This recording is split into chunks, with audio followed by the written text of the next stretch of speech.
난 안 자고도 견딜 수 있는데 도대체 어떻게 된 놈의 손이야. 쥐가 나려면 나보래지. 지 맘대로 매 발톱처럼 오그라들어 보라고. 그래봐야 아무 소용없을걸. 손아, 네가 좀 참아다오. 제발 경련아 그만 물러가라. 고기가 무슨 짓을 하려는지 알 수가 없단 말이다.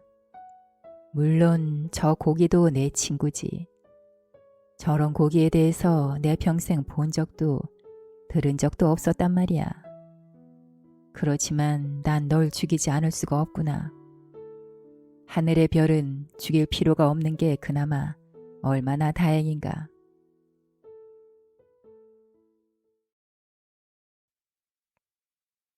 한 마리를 혼자서 다 먹을 수 있을 것 같지가 않은데. 노인은 그렇게 중얼거리며 살점을 칼로 잘랐다. 낚싯줄은 여전히 팽팽했고 왼손에는 쥐가 났다. 무거운 낚싯줄을 쥔 손이 뒤틀리고 있었다. 노인은 넌더리를 내면서 손을 내려다 보았다. 도대체 어떻게 된 놈의 손이야. 쥐가 나려면 나보래지. 지 맘대로 매 발톱처럼 오그라들어 보라고. 그래봐야 아무 소용없을걸. 그는 캄캄한 물속으로 비스듬히 내려가 잠겨있는 낚싯줄을 쳐다보았다. 지금 먹어두어야 이 손이 펴질 것이다. 손이 잘못한 것은 아니지 않는가. 벌써 여러 시간 동안 고기와 씨름하고 있지 않은가 말이다. 그러나 난 계속해서 버틸 수 있으려면 지금 다랑어를 먹어두어야 한다. 노인은 살점을 한 점 집어 입에 넣고는 천천히 씹었다. 맛이 괜찮았다. 천천히 잘 씹어서 즙까지 죄다 섭취해야 돼. 하고 노인은 생각했다. 이럴 때 라임이나 레몬, 소금만이라도 조금 있다면 더욱 맛이 나을 텐데. 소나, 넌 좀 어떠냐? 쥐가 올라 빳빳해진 손에다 대고 노인은 걱정스레 물었다. 네, 너를 위해 먹기 싫어도 좀 더 먹어두마. 그는 두 쪽으로 잘라둔 토막 중 남은 하나를 먹었다. 조심조심 씹다가 껍질을 뱉었다. 소나, 이젠 좀 어때? 좀 더 있어야 알겠니? 노인은 한 토막을 더 집어서 이번에는 통째로 씹었다. 돌고래 대신 이놈을 잡게 되어 다행이야. 돌고래는 너무 달단 말이지. 이건 전혀 달지도 않고 살도 아직 단단하군 그래. 역시 실질적인 생각 이외에는 모든 게 다 무의미해. 소금이 조금 있으면 좋겠지만 남은 고기가 햇볕에 썩을 것인지 마를 것인지 알 수 없으니 그다지 시장하지 않더라도 먹어두는 편이 낫지. 물속에 있는 고기가 변함없이 잠잠하니 나도 이걸 다 먹고 만반의 준비를 갖추는 게 좋겠어. 하고 노인은 생각했다. 소나, 네가 좀 참아다오. 너 때문에 이걸 먹는단다. 그는 순간 물속에 있는 저 고기에게도 이것을 좀 먹였으면 고기와 나도 형제간인 셈이니까 하고 생각했다. 하지만 난 그 고기를 죽여야 하고 그러기 위해선 힘이 필요하다. 노인은 쐐기 모양의 고깃점을 천천히 죄다 씹어 먹었다. 그는 허리를 쭉 펴고 앉아 바지에 손을 닦았다. 자, 이제 그만 줄을 놓아도 좋아. 쥐가 가실 때까지 오른팔로만 고기를 다루겠어. 노인은 왼손으로 붙들고 있던 줄을 왼발로 밟고 몸을 젖히면서 팽팽해진 줄을 등에 기대며 무게를 버텨내려고 애썼다. 제발 경련아 그만 물러가라. 고기가 무슨 짓을 하려는지 알 수가 없단 말이다. 고기는 침착하게 제대로 자신의 계획을 진행시키고 있는 것 같았다. 그런데 그 고기의 계획이란 도대체 어떤 것일까? 하고 그는 생각해 보았다. 나는 대책이 있는 건가? 고기가 엄청나게 크니 어차피 내 대책이란 건 녀석의 계획에 맞춰 임시 변통으로 변경하지 않을 수 없겠지만 말이야. 놈이 물 밖으로 뛰어오르기만 하면 죽일 수가 있다. 하지만 녀석이 그냥 물속에 있겠다면 나도 녀석과 함께 계속 있을 것이다. 노인은 쥐가 난 손을 바지에 대고 문질러 손가락을 풀어보려고 애썼다. 그러나 손은 쉽게 펴질 것 같지 않았다. 햇볕을 쬐면 좀 낫겠지 하고 노인은 스스로를 위로했다. 방금 먹은 날 다랑어가 소화되면 풀어질 거야. 손이 필요하게 되면 무슨 수를 써서라도 펴놓고 말겠다. 하지만 지금 당장 억지로 손을 펴놓고 싶지는 않았다. 밤새 낚싯줄을 풀고 또 매느라 손을 너무 부려먹었던 것이다. 노인은 바다 저편을 바라보았다. 그리고 지금 자기가 얼마나 외로운가를 깨달았다.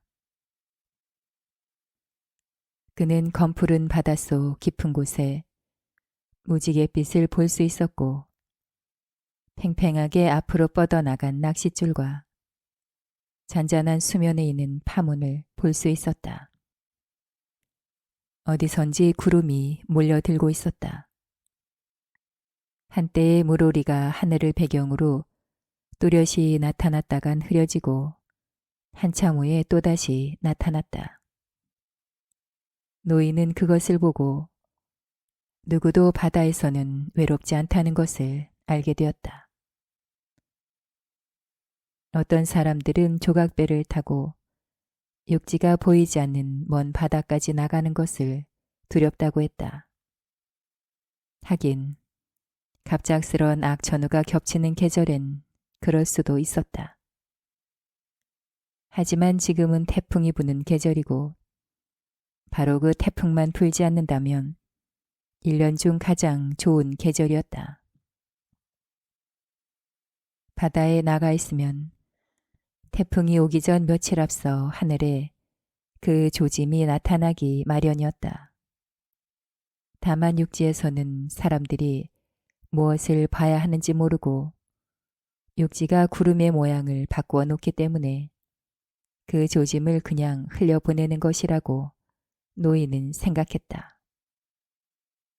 그러나 지금은 바다 위에서 본 구름의 모양으로 보아 태풍이 올 것 같지는 않았다. 하늘을 올려다보니 하얀 뭉게구름이 아이스크림 기둥처럼 쌓였고 드높은 9월 하늘에 엷은 깃털 같은 새털구름이 높이 떠 있었다. 가벼운 미풍이군.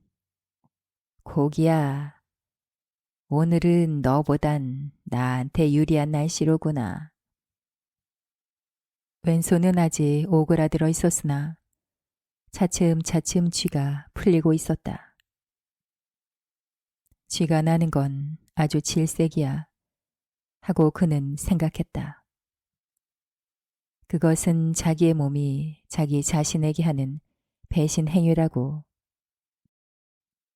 부토마인 중독으로 남 앞에서 설사를 한다든지 구토를 하는 것도 창피한 노릇이지만 이놈의 쥐는 노인은 쥐를 깔람브레라는 스페인 말로 떠올렸다. 이놈의 쥐는 혼자 있을 때도 스스로에게 창피한 노릇이거든. 만일 소년이 지금 여기 있었더라면 팔을 주물러 근육을 풀어 주었을 텐데 하고 노인은 생각했다. 결국 풀리긴 풀리겠지. 그때 노인은 낚싯줄을 당기는 힘이 달라지는 것을 느꼈고 물속에 잠겨있던 낚싯줄의 각도가 기울어지는 것을 보았다. 줄을 등에 대고 버티면서 보니 낚싯줄이 천천히 위로 올라오고 있었다. 드디어 녀석이 올라오는군. 어서 가까이 오너라. 제발 가까이 와. 낚싯줄은 천천히 그리고 꾸준히 올라왔다.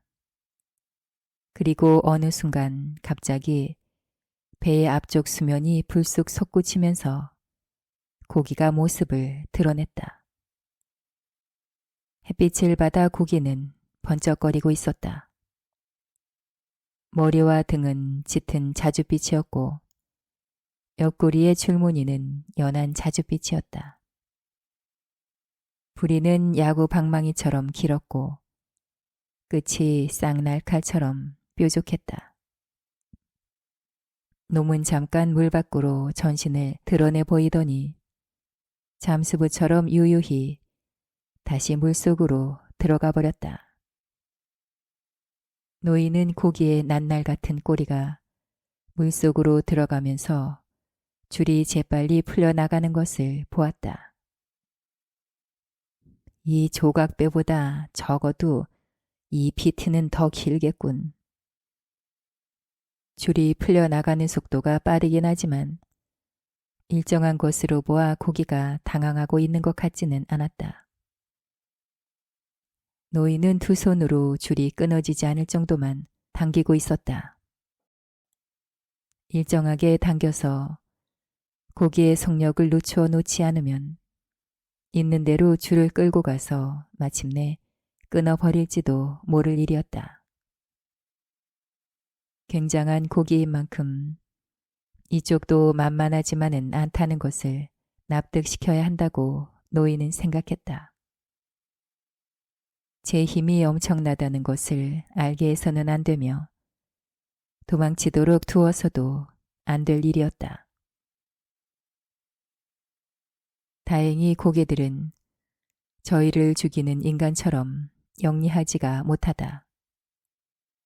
인간보다 더 기품이 있고 유능하기는 하지만 말이다. 노인은 큰 고기를 본 적이 많았다. 1000파운드 이상 나가는 고기도 많이 보았고 그런 고기를 2마리 잡아본 적도 있었다. 물론 그때는 혼자가 아니었다. 그런데 지금 노인은 무치 보이지 않는 이 먼 바다까지 나와 혼자서 평생에 처음 보는 큰 고기를 이제껏 말로 들어온 것보다 훨씬 더 엄청나게 큰 고기와 대결하고 있는 것이었다. 아직도 왼손은 매의 발톱처럼 오그라들어 있으면서 말이다. 이제 곧 풀리겠지 하고 그는 생각했다. 왼손의 쥐가 풀려서 오른손을 거둘 수 있을 거야. 고기와 내 왼손과 오른손 이 세 가지가 모두 형제간이니 틀림없을 거야. 쥐가 나다니 못나니 같이. 고기는 다시 속력을 늦추어 유유히 움직이고 있었다. 그런데 아까는 어째서 녀석이 뛰어올랐는지 모르겠단 말이야. 하고 노인은 생각했다. 마치 제가 얼마나 큰지 한번 보라는 듯 뛰어올랐던 것이다. 이제 너란 놈을 알 것 같다. 하고 노인은 생각했다. 그리고 나도 내가 어떤 사람인지 너에게 알리고 싶구나. 그렇게 되면 넌 내 쥐난 손을 보게 되겠지. 그렇게 되면 큰일인데 어떻게 해서든 더 강한 인간으로 보여야겠다. 반드시 그렇게 되고 말고 의지와 지혜밖에 없는 나에게 맞서고 있는 저 고기가 부럽구나. 노인은 가능하면 편한 자세로 배전에 몸을 기대 고통을 견디려고 애썼다. 고기는 꾸준히 움직이고 있었고 배는 어두운 물을 헤치며 천천히 나아갔다. 새바람이 불어 파도가 일었고 한낮이 될 무렵 노인의 왼손에 났던 쥐도 풀렸다. 고기야, 너에겐 반갑지 않은 소식이다. 노인은 어깨를 덮고 있던 부대를 매만져 낚싯줄을 옮겨 놓으며 말했다. 조금 편안한 자세가 되기는 했으나 그래도 고통은 여전했다.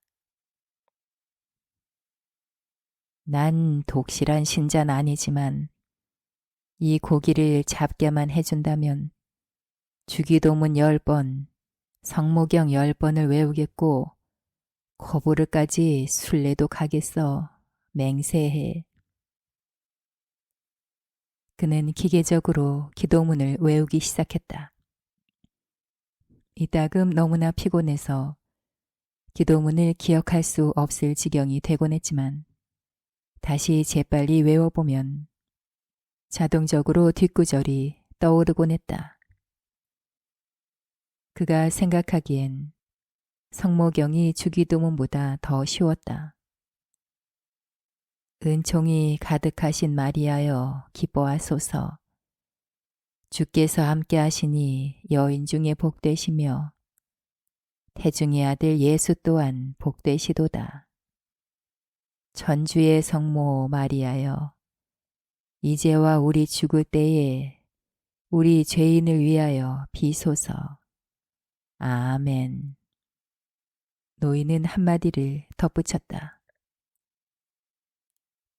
복되신 마리아여 마지막으로 이 고기의 죽음을 위하여 기도하여 주십시오. 훌륭한 고기이긴 합니다만.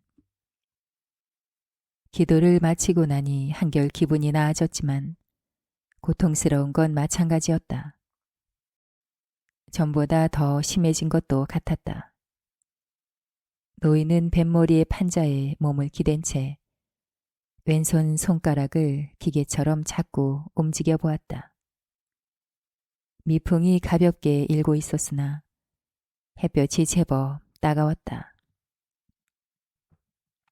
작은 줄에 미끼를 새로 달아서 고물 쪽으로 들이워 두는 것이 좋겠는데 만일 녀석이 이대로 하룻밤을 더 버틸 작정이라면 나도 뭐든지 좀 더 먹어야 하겠는데 병 속의 물이 거의 떨어질 지경이 되었으니 이 근처에선 돌고래밖에 잡힐 것 같지가 않은데 오늘 밤엔 날치라도 배 위로 날아들었으면 좋겠지만 날치를 끌어들일 만한 불이 있어야 말이지.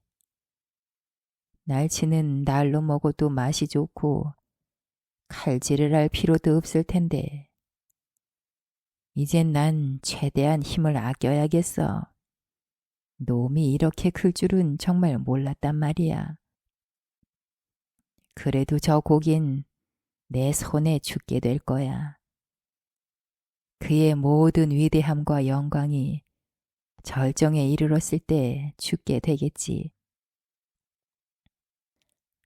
노인은 생명을 죽인다는 것이 옳은 일은 아니더라도 인간이 할 수 있는 일이 어떤 것인지 그리고 인간이 얼마나 역경에 잘 견뎌낼 수 있는지를 고기에게 보여주고 말겠다고 생각하고 있었다.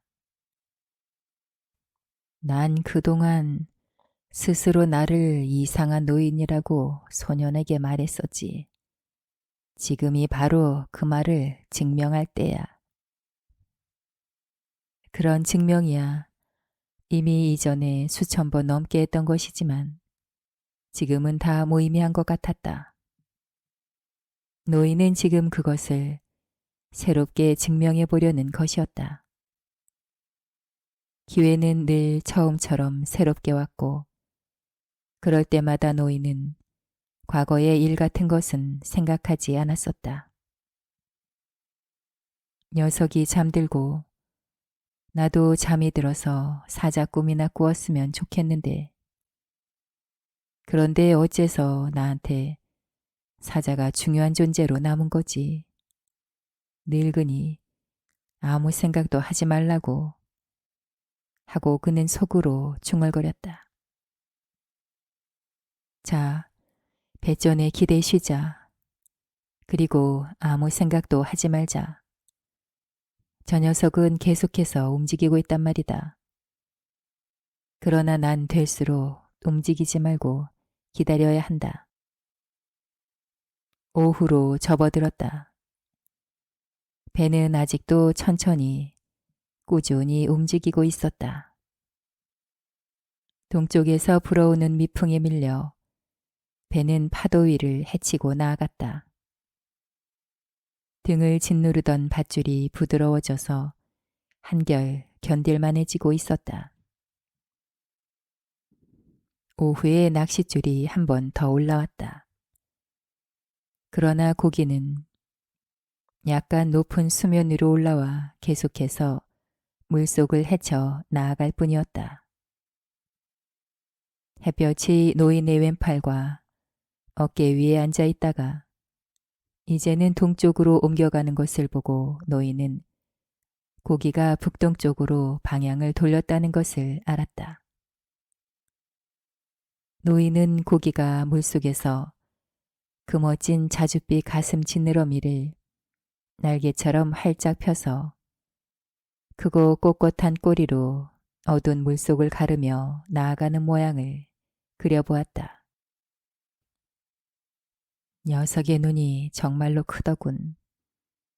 말은 그보다 훨씬 작은 눈으로도 어둠 속에서 무엇이든 볼 수 있지. 나도 전엔 밤눈이 꽤 밝았어. 아주 캄캄한 데가 아니라면 고양이만큼은 볼 수 있었지. 해도 나고 손가락도 꾸준히 움직인 탓에 왼손의 쥐는 완전히 풀렸다. 그래서 노인은 힘을 왼손으로 옮겨놓기 시작했다. 등 근육을 조금씩 움직여 줄이 살을 파고든 곳을 피해 옆자리로 옮겨놓았다. 고기야, 만약 네가 지치지 않았다면 너도 나만큼이나 이상한 놈인 게야. 노인은 이제 지칠 대로 지쳐 있었다. 곧 밤이 될 것 같아 노인은 다른 일이나 생각해 보려고 했다. 그는 야구리그를 떠올렸다. 노인은 그것을 서바나어로 그란 리거스라고 말하는 편이 더 실감이 나서 좋았다. 노인은 뉴욕의 양키즈 팀과 디트로이트의 타이거즈 팀이 시합 중인 것을 알고 있었다. 오늘이 벌써 이틀째인데 아직 시합의 결과도 모르고 있다니. 하지만 나도 내일에 신념을 가져야지. 발 뒤꿈치 뼈가 아픈 가운데서도 끝까지 시합을 해내는 위대한 디마지오에게 부끄럽지 않도록 말이다. 발 뒤꿈치 뼈에 타박상이라는 건 어떤 병일까? 우린 그런 병은 잘 안 걸리는데. 그건 싸움 닭의 박차를 사람 발 뒤꿈치에 박은 것만큼 아픈 것일까? 난 싸움 닭처럼 쇠발톱을 다는 아픔을 견딘다거나 한쪽 또는 양눈이 빠지고도 계속해서 싸울 수는 없을 것이다. 인간은 훌륭한 새나 짐승과 비교할 바가 못 된다. 그래서 난 지금도 저 컴컴한 바닷속에 있는 고기가 되고 싶다. 상어만 나타나지 않는다면, 상어가 오면 이제 너나 나나 볼장 다 본다. 노인은 큰 소리로 말했다. 디마지오라면 내가 지금 이 녀석과 겨루고 있는 것만큼이나 오랫동안 저 고기와 싸울 수 있을까? 하고 그는 생각했다. 물론 그럴 거야. 그는 젊고 힘이 있으니까. 그리고 그의 아버지도 한때는 어부였다고 하니. 그런데 뼈 타박상이란 것이 그렇게도 아픈 병일까? 에이, 모르겠다. 난 아직까지 뼈가 아파본 적은 없으니까. 해가 지자 노인은 자기 자신에게 좀 더 자신감을 부어넣으려고 카사블랑카에 있는 술집에서 사이안피고 출신의 흑인 장사와 팔씨름하던 일을 상기했다. 그때 그들은 테이블에 분필로 줄을 긋고 그 위치에 팔꿈치를 올려놓은 채 팔을 꼿꼿이 세웠다. 그리고 서로 손을 움켜잡고 하루 낮, 하루 밤 동안 서로 상대방의 손을 테이블 위에 넘어뜨리려고 애썼다. 돈을 거는 사람이 많아 석유 등잔 불빛 아래서 사람들이 웅성거리며 들락날락거렸었다. 그는 그 흑인의 팔과 손, 얼굴을 똑바로 바라보았다. 처음 8시간이 지나자 심판이 잠을 잘 수 있도록 4시간마다 심판을 바꿨다. 두 사람의 손톱 밑에서 피까지 나왔지만 서로 상대방의 눈과 손, 팔만 쳐다보면서 꼼짝 안 했고 돈을 건 사람들이 초조한 심정으로 방을 들락거리며 높다란 의자를 벽에 기대어 놓고 거기에 앉아 시합을 지켜보았다. 판자벽은 하늘색으로 칠해져 있었고 그 벽 위에 두 사람의 그림자가 비치고 있었다. 흑인의 그림자는 엄청나게 커서 미풍이 불어 등불이 흔들릴 때마다 벽의 그림자도 나란히 흔들렸다. 밤새도록 승부는 결정이 나지 않았다. 사람들은 흑인에게 럼주를 먹이고 담배를 물려주었다. 술을 마신 다음 흑인은 사력을 다해 안간힘을 쓰더니 마침내 노인을, 아니 그때는 노인이 아니라 산티아고 선수의 손을 거의 3인치가량 눕혔다. 그러나 그도 죽을 힘을 다하여 다시 손을 세웠다. 그때 노인은 잘생기고 훌륭한 체력을 가진 이 흑인을 이길 수 있다는 자신감이 생겼다. 새벽이 되자 돈을 건 사람들이 무승부 판결을 원했지만 심판이 이를 거부하며 고개를 가로저었다.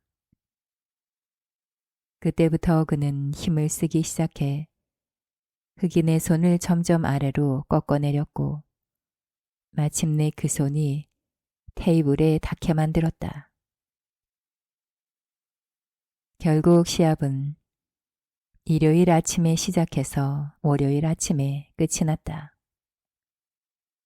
그때 대부분 돈을 건 사람들은 부두에 나가서 설탕 부대를 지거나 하바나 석탄 회사에 나가 일을 해야 했기 때문에 무승부 선언을 청했던 것이다. 그렇지만 않았다면 누구나 시합이 끝까지 가기를 원했을 것이다. 여하튼 노인은 그때 그 사람들이 일하러 가야 할 시간이 되기 전에 시합을 끝냈다. 그 일이 있은 후 오랫동안 사람들은 그를 챔피언이라 불렀고 봄에는 서력전까지 벌어졌다. 그러나 사람들은 시합에 돈을 많이 걸지 않았고 첫 시합에서 사이암 피고에서 온 흑인을 꺾어 놓았기 때문에 누구든 쉽게 노인을 이길 수가 없었다. 그 후 그는 몇 차례 더 시합을 하고 다시는 시합을 하지 않았다. 원하기만 하면 누구든 이길 수 있었지만 이런 시합이 고기잡이를 해야 하는 오른손에는 해롭다는 것을 알게 되었기 때문이다. 왼손으로 몇 번 시합을 해본 적도 있다. 그러나 그때마다 왼손은 그를 배신해서 요구한 대로 움직여주지 않았으므로 노인은 자신의 왼손을 믿지 않았다. 따뜻한 햇볕을 쬐면 손이 좀 나아지겠지. 밤에 추워지지만 않는다면 쥐가 다시 나지는 않을 거야. 노인은 오늘 밤엔 또 어떤 일이 생기려나 생각했다. 비행기 한 대가 노인의 머리 위를 지나 마이애미 쪽으로 날아갔다. 그 그림자에 놀라 한 무리의 날치떼가 뛰어올랐다. 날치가 저렇게 많은 걸 보니 틀림없이 돌고래가 있겠어. 그는 고기를 조금이라도 당길 수 있을까 싶어서 다시 한번 낚싯줄을 잡아 당겨보았다. 그러나 끊어질 듯 팽팽해진 줄은 부르르 떨면서 물방울을 튕길 뿐 꿈쩍도 하지 않았다. 배가 느린 속도로 전진하고 있는 가운데 노인은 비행기가 보이지 않을 때까지 하늘을 올려다 보았다. 비행기를 타고 있으면 기분이 이상할 거야 하고 노인은 생각했다. 저렇게 높은 곳에선 바다가 어떻게 보일까? 너무 높이 날지만 않는다면 고기도 잘 볼 수 있을 거야. 나도 비행기를 타고 200길 정도의 고도로 천천히 날면서 고기들을 보았으면 좋겠다. 거북잡이 배에서 돛대 꼭대기 가름대에 올라보기도 했었는데 그만한 높이에서도 보이는 곳이 썩 많았었지. 돌고래는 진한 녹색으로 보였고 줄무늬며 자줏빛 반점, 고깃대가 헤엄쳐 나가는 것도 죄다 볼 수 있었어. 어째서 깊은 물속에 사는 물고기들은 자줏빛 잔등에다 대개는 자줏빛 줄무늬나 반점을 가지고 있을까? 돌고래는 사실 황금빛이기 때문에 노란색으로 보이지만 정말 배가 고파서 먹이를 먹을 땐 마치 마을린처럼 배에 자줏빛 줄무늬가 나타나거든. 고기가 화가 나서 그런 걸까? 아니면 한껏 속력을 내서 달리기 때문일까? 하고 노인은 생각했다. 날이 어두워지기 직전이었다. 조그만 섬처럼 큰 모자 반류의 해초가 해면 가까이 떠올라 흔들리고 있었다. 그 모습이 마치 누런 담요 아래에서 바다가 누군가와 사랑을 주고받는 듯한 느낌이었다. 막 그 지점을 지날 때 작은 낚싯줄에 돌고래 한 마리가 물렸다. 처음 그 놈을 본 것은 그 돌고래가 공중으로 뛰어오르면서 마지막 햇빛에 금빛으로 빛나던 모습이었다. 놈은 공중에서 사납게 몸을 푸드덕거렸다. 겁에 질린 돌고래는 고개 비행을 하는 것처럼 이리저리 날뛰었다. 노인은 고물 쪽으로 조심조심 옮겨가서 몸을 웅크리고는 오른손과 팔로 큰 줄을 잡고 왼손으로는 돌고래를 끌어당겼다. 끌어들인 줄을 왼쪽 발로 밟아가며 줄을 당겼다. 고물 가까이까지 끌려오자 고래는 절망적으로 뛰어오르면서 날뛰었다. 노인은 고물 너머로 몸을 내밀어 자줏빛 반점이 어린 금빛 고기를 틀어서 그대로 배에 던져 넣었다. 낚시를 성급히 물어뜯느라 턱이 발작적으로 움직였다. 길고 넓적한 몸뚱이와 꼬리와 머리를 뱃바닥에 세차게 쳐댔다. 그리고 그 번쩍이는 금빛 머리를 향해 몽둥이를 내리쳤다. 돌고래는 잠시 몸을 떨더니 이내 잠잠해졌다. 노인은 돌고래로부터 낚시를 빼낸 뒤 그 줄에 다시 정어리를 매달아서 물에 던지고 뱃머리 쪽으로 돌아갔다. 왼손을 씻어 바지에다 닦은 다음 무거운 낚싯줄을 왼손에 옮기고 오른손을 바닷물에 씻었다. 그 사이 해가 수평선 너머로 잠기는 모습과 굵은 낚싯줄이 비스듬히 기울어져 있는 것을 바라보았다. 저 아래 있는 고긴 조금도 달라지지 않았구나. 하고 노인은 중얼거렸다. 그러나 손에 와닿는 물결을 보니 속도가 눈에 띄게 느려졌다는 걸 알 수 있었다. 고물에 노 2개를 가로질러 묶고 놓으면 밤새 지쳐서 속력이 더 느려지겠지. 하지만 녀석은 오늘 밤도 끄떡 없을 거야. 물론 나도 그래. 돌고래는 조금 더 있다가 내장을 빼야겠다. 살 속에 피를 간직해서 싱싱하게 말이야. 그런 다음 돌고래에 칼질도 하고 노도 묶어두자. 지금은 그냥 조용히 내버려 두는 게 좋을 거야. 해질녘엔 고기를 다루기가 어려운 법이니까. 하고 노인은 생각했다. 노인은 바람에 손을 말린 후 다시 줄을 잡고는 될 수 있는 대로 몸을 편한 자세로 하려고 애썼다.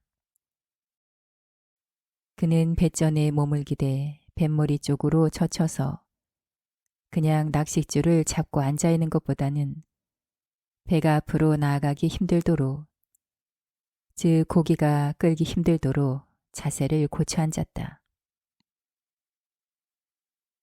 이렇게 해서 새로운 걸 또 하나 배우는구나. 어떤 상황이든 방법이 있게 마련이지. 그런데 저 녀석은 미끼를 물었을 때부터 아무것도 먹지 못하고 있지 않나. 덩치가 크니까 먹는 양도 많아야 할 텐데.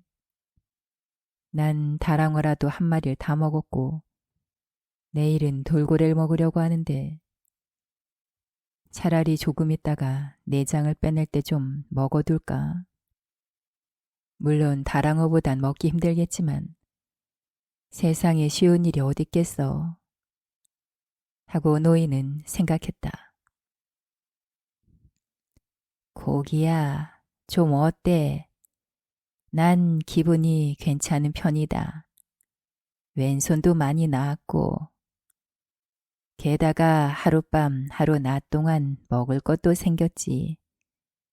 어디 너 혼자 계속해서 배를 끌어보려무나. 하고 노인은 중얼거렸다. 사실은 전혀 괜찮지가 않았다. 등에 메고 있는 낚싯줄 때문에 너무나 고통스럽고 인정하긴 싫었지만 이제는 그런 고통이 아픈 정도를 지나 무감각해지고 있었다. 그러나 이보다 더 심한 경우도 있었어. 노인은 자신을 다독거렸다. 오른손에 상처가 좀 났을 뿐이지 왼손의 쥐도 다 풀렸는걸. 2다리도 성하고 또 식량 문제라면 내 편이 훨씬 유리하지 않은가. 날이 어두웠다. 9월에는 해가 떨어지자마자 날이 금방 어두워졌다.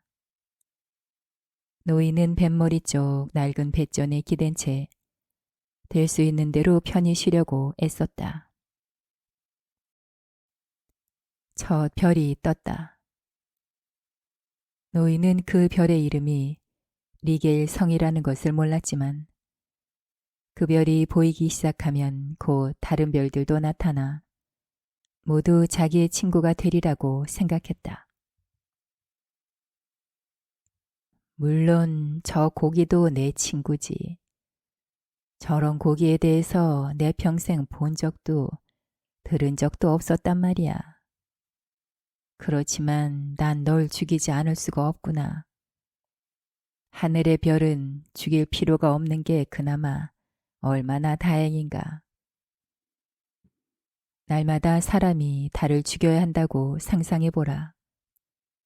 아마 달은 달아나 버릴 것이다. 또 날마다 해를 죽여야 한다고 상상해보라. 하지만 인간이 그러지 않아도 된다는 것은 얼마나 행운인가. 그러자 노인은 며칠 동안 아무것도 먹지 못한 그 큰 고기가 불쌍해졌다. 불쌍하다는 생각이 들었다고 해서 고기를 죽이겠다는 결심이 약해진 것은 아니었다. 저 고기를 잡으면 몇 사람이나 먹을 수 있을까? 사람들이 저 고기를 먹을 자격은 있는 걸까? 없다. 물론 자격이 없어. 저렇게 침착한 태도와 당당한 위엄을 가진 고기를 먹을 자격은 누구에게도 없어. 난 이런 어려운 일은 잘 모르겠어. 어찌되었든 우리가 해나 달, 별을 죽이지 않아도 된다는 것만은 다행스런 일이야. 바다에 살면서 우리의 진정한 형제를 죽이는 것만으로도 충분해. 자, 이제는 배의 속력을 늦출 방법을 생각 좀 해보자. 노를 매다는 방법은 장단점이 있어. 고기가 갑자기 힘을 쓰면서 달아나면 노가 제동을 걸어서 배가 무거워지게 되고 그럼 결국 낚싯줄이 끊겨 놓쳐버리게 될 거야. 반대로 배가 가벼우면 녀석이 수월하게 움직일 수 있게 되니 서로 고통스런 시간이 연장되겠지. 고기에게 아직 힘이 남아있을 테니 그 편이 오히려 나한텐 안전할 것이다. 어떤 일이 일어나든 우선 돌고래가 상하지 않게 빨리 내장을 빼내고 살점을 좀 먹어야겠다. 1시간쯤 더 쉬고 놈이 지치지 않고 달리고 있는 건지 살펴본 뒤 고물 쪽으로 가서 일하면서 결정을 내리자. 그동안의 고기가 어떤 반응을 보이고 또 무슨 변화를 보일 건지 살펴봐야 해. 노를 묶어둔 건 잘한 일이었지만 이제는 내 안전도 염두에 두어야 한다. 어쨌든 녀석이 대단하긴 해. 낚싯바늘이 꽂혀있는 채로 입을 꽉 다물고 있겠지. 하긴 저런 큰 고기에겐 낚싯바늘의 고통 따윈 문제도 아닐 거야. 단지 굶주림의 고통과 알지도 못하는 대상과 겨루고 있다는 사실에 온 정신을 빼앗기고 있을 거야. 늙으니 자네도 이젠 좀 쉬자고. 다음 할 일이 생길 때까지 녀석이 마음대로 애를 쓰게 내버려 두자. 하고 노인은 생각했다. 노인은 약 2시간가량을 쉬었다. 늦도록 달이 뜨지 않아서 시간을 짐작해 볼 수는 없었지만 비교적 많이 쉰 셈이었다. 하지만 정말 쉬었다고는 볼 수 없었다. 노인은 아직도 고기가 끄는 힘을 양어깨로 버티고 있었다. 그리고 이제 왼손으로 뱃머리 쪽에 배전을 잡고 버티는 힘을 배에 내맡겼다. 만약 이 낚싯줄을 고정시킬 수만 있다면 일은 얼마나 간단하겠는가. 그러나 그렇게 하면 고기가 조금만 요동을 쳐도 줄이 끊어져 버릴 거야. 내 몸을 버텨서라도 줄이 끌려가는 걸 막아내고 언제든 양손으로 줄을 풀어놓을 준비를 하고 있어야만 해. 하고 노인은 생각했다. 그리고 곧 중얼거렸다. 하지만 자넨 아직 잠을 한 번도 자지 못했어. 늙으니 반나절과 하룻밤을 그리고 또 하루를 못 잤어. 그러니까 고기가 저렇게 점잖게 잠잠하게 있는 동안 조금이라도 잠잘 방도를 강구해야만 해. 잠을 안 자면 머리가 흐려질 테니 말이야. 하지만 내 머린 아직 맑은데 뭘 하고 그는 속으로 다시 생각했다. 너무나 맑고 명료해서 먼 곳의 친구인 별들처럼 초롱초롱했다. 그래도 잠을 자야 한다. 별도 달도 해까지 잠을 자지 않는가. 심지어 바다마저도 조리가 없는 조용한 날이면 이따금 잠을 자는 걸 노인은 보아왔다. 그러니 잠자는 것을 잊어서는 안 된다고 그는 생각했다. 억지로라도 자도록 해야 할 것이다. 그리고 이 낚싯줄에 대해선 뭐 좀 쉬우면서도 확실한 방도를 강구해 보아야 할 것만 같았다. 이젠 돌고래를 요리할 시간이다. 잠을 자려면 노를 비끄러매어 다처럼 만들어 두는 것이 좋을 것 같았지만 위험할 수도 있었다. 난 안 자고도 견딜 수 있는데. 그는 혼잣말을 했다. 그러나 그것도 너무 위험한 일이기는 했다. 그는 고기가 놀라지 않도록 조심하며 양손과 무릎으로 기어 고물 쪽으로 돌아갔다. 고기가 반쯤은 자고 있는지도 몰라 하고 그는 생각했다. 그러나 고기를 쉬게 하고 싶지는 않았다. 지쳐서 죽을 때까지 배를 끌어야 하고 말고. 고물로 돌아온 노인은 몸을 돌려 왼손으로 어깨의 맨줄을 잡았다. 그리고 오른손으로 칼집에서 칼을 뽑았다.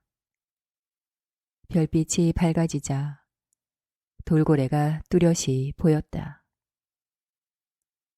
그는 칼날로 돌고래 머리를 찔러서 고물 밑창까지 놈을 꺼냈다.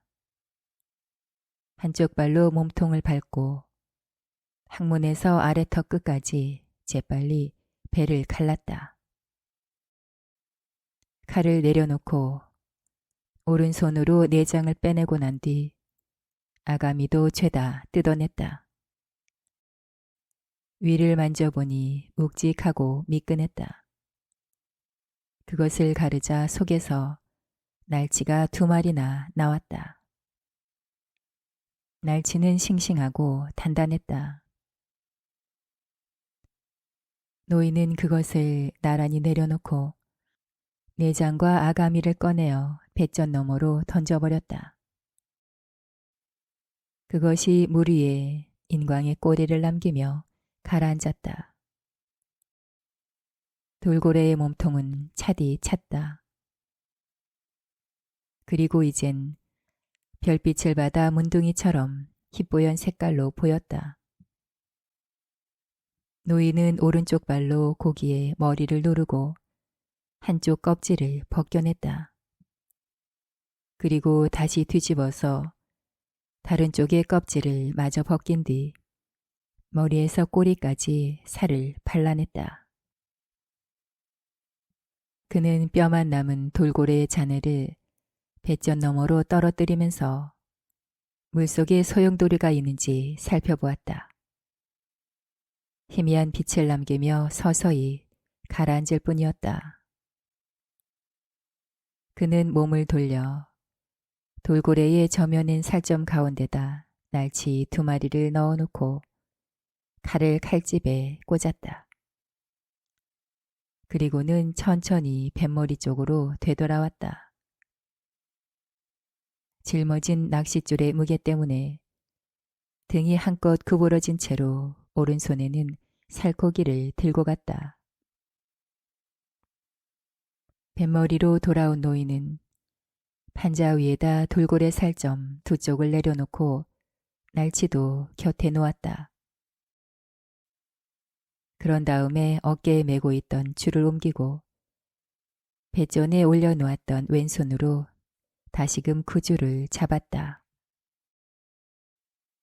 그는 배전에 몸을 기댄 채 손에 와닿는 물의 속도를 주시하면서 날치를 물에다 씻었다. 고기 껍질을 벗기느라 손에 인광이 묻었는데 거기에 닿는 물결이 확연하게 보였다. 물결은 먼저보다 더 약해졌다.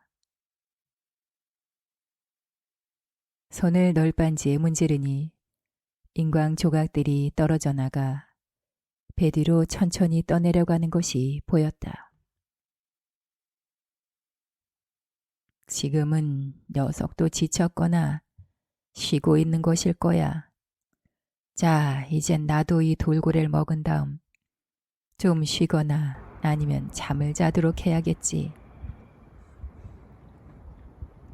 노인이 중얼거렸다. 밤이었고 날씨는 점점 추워지고 있었다. 별빛 아래서 노인은 돌고래 살점 중에서 한쪽에 반을 먹고 내장과 머리 쪽을 떼어버린 날치 1마리를 마저 다 먹었다. 돌고래는 요리를 해서 먹으면 썩 좋은 음식인데 날로 먹으면 형편없단 말이야. 앞으로는 배를 탈 때 소금이나 라임을 꼭 가지고 타야겠어. 하고 중얼거렸다. 하지만 조금만 더 머리를 썼더라면 아까 낮에 바닷물을 배전에 뿌려놓고 그것을 말려서 소금을 만들 수도 있었을 것이다. 돌고래를 낚았을 때가 해질 무렵이긴 했지만 아무래도 역시 준비가 부족했던 것은 사실이었다. 하지만 생살도 잘 씹으니까 구역질은 나지 않는군 하고 노인은 생각했다. 동쪽 하늘에 구름이 덮이는가 싶더니 이내 별들이 하나씩 사라졌다. 마치 거대한 구름의 계곡으로 빨려 들어가는 것 같았다. 바람도 멎었다. 사나흘 후에는 날씨가 나빠지겠는걸. 오늘 밤과 내일 밤까진 아직 괜찮아. 여보게 늙으니 이제 생각은 그만하고 고기가 잠잠한 동안 잠이나 좀 자두도록 하시지. 노인은 중얼거렸다. 노인은 오른손으로 줄을 단단히 잡고 몸 전체의 무게를 뱃머리의 판자에다 실으면서 허벅다리를 오른손에다 갖다 붙였다. 그리고는 낚싯줄을 어깨에서 약간 아래로 낮추고 왼손을 그 위에 얹어서 줄을 팽팽하게 졸라맸다. 이렇게 졸라매고 있는 한 오른손이 버틸 수 있을 것이라고 노인은 생각했다. 만일 자는 동안 줄이 느슨해지더라도 줄이 풀려나가는 순간 왼손이 날 깨울 거야. 오른손은 왼손보다 힘이 좀 더 들겠지만 고통을 이겨내는 것에 익숙하니까 아마 괜찮겠지. 한 20분이나 30분만이라도 잠을 자면 나을 것 같았다. 그는 몸 전체의 무게로 오른손에 의지한 채 잠이 들었다. 노인은 사자꿈은 아니었지만 대신 8마일이나 10마일쯤 뻗어 있는 돌고래 무리를 보았다. 놈들은 한창 교미기어서 공중으로 높이 뛰어올랐다가 다시 그 자리로 뛰어들었다. 그러다 마을로 돌아와 침대에서 자는 꿈을 꾸었다. 북풍이 불어서 날씨가 무척 추웠고 베개 대신 팔을 베고 잔 탓에 오른팔이 저렸다.